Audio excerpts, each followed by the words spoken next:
Good morning. First day in London. I arrived yesterday.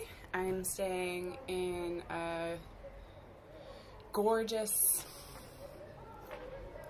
characteristic, unique 200-year-old. It's a hotel, but it kind of feels like an old boarding house or something. So first thing on the agenda today is I did a little bit of research on my great-grandfather Reuben Russell. So today I'll be going to some places where I found addresses for him. My friend Avon joined me last night. She got in at about midnight or so. Yeah, so Reuben Russell, my great-grandfather. He was my relative that came over to Canada. So Reuben Russell was born in July 1911. I have a couple of different birth registries for him. His immigration record, hospital record, and a couple other records I found. I have different birthplaces for him on his marriage record. So I have Taxfield, Limpsfield, Godstone, Surrey, but I haven't actually found any residences for him in those locations. So I have a feeling maybe they were just where his birth was registered. He lived in Greenwich. That's where I have addresses for him. So he was born to Mary Jane Russell and William née Clark and William Charles Russell. When he was 13, he was admitted to the Dreadnought Seamen's Hospital with tuberculosis. March 4th, 1924. His stay was paid for by the Borman Foundation. This is a common theme in my great-grandfather's life, that he seems to be sponsored a lot by different charitable organizations. So I think he had a pretty rough life. He was living at the time, and I have several other residences for him which list this address. Number 6 Straightmouth, Greenwich, at the time of his admittance to the hospital. The hospital, it was the Dreadnought Seamen's Hospital, which at the time was at 25 Gordon Street. And luckily enough, I just looked it up this morning. It's like 3 blocks away, so I'll do that after breakfast. He left Greenwich via Liverpool to Canada. He arrived in Quebec April 25th, 1927, when he was 16. And the passage was paid for by the Greenwich Union Guardians, which was like a home for abandoned children, and they had like a labor workhouse where yeah, like unfortunate youngsters would do labor.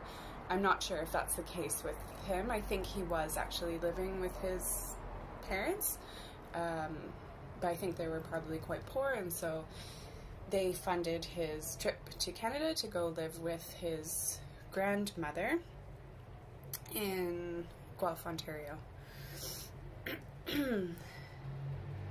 He married Helen Louise Harrington when he was 19 and she was 18, and the marriage license says he was a hat maker and she was a spinster, which I find odd, to be a spinster at 18, but that's the way it is.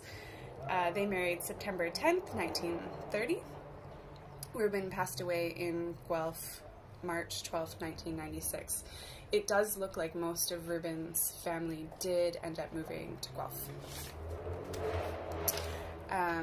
he married Helen.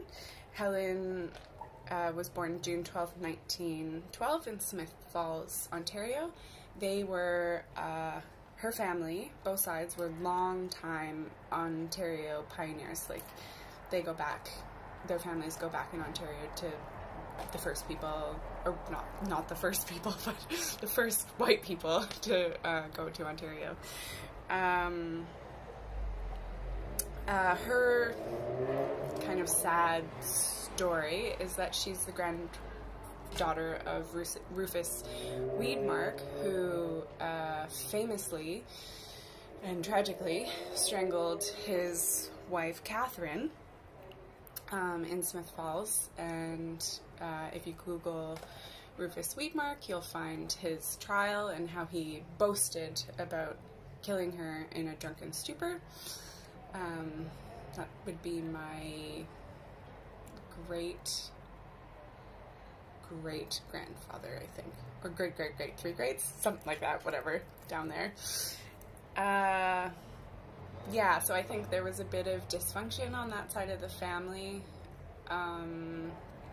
They were raised by their siblings and kind of outcasts of the town because of what happened to their parents. Rufus was hanged shortly after he murdered Catherine. Helen moved out to Victoria, where my grandfather was, George Albert, in the 90s, I think, and she passed away, or maybe the 80s. She passed away February 8th, 1990. Reuben's father was William Charles. He was also very likely born in Greenwich. I have Limpsfield for him, but it seems like they're like all of the birth and death records and marriage records were all kept in either Taxfield, Godstone, or Limpsfield. He managed a tobacconist shop just across from the Greenwich Mean Line, or the Prime Meridian. So my great-grandfather Reuben lived on one side of the Prime Meridian, and my great-great-grandfather worked on the other side, so he commuted across the Prime Meridian every day. So later today I will do that walk. And he ran a tobacconist shop on the other side. So I think that's a long enough video for today. So maybe I'll record some video of the places that I go to. Yeah, looking forward to it. Bye!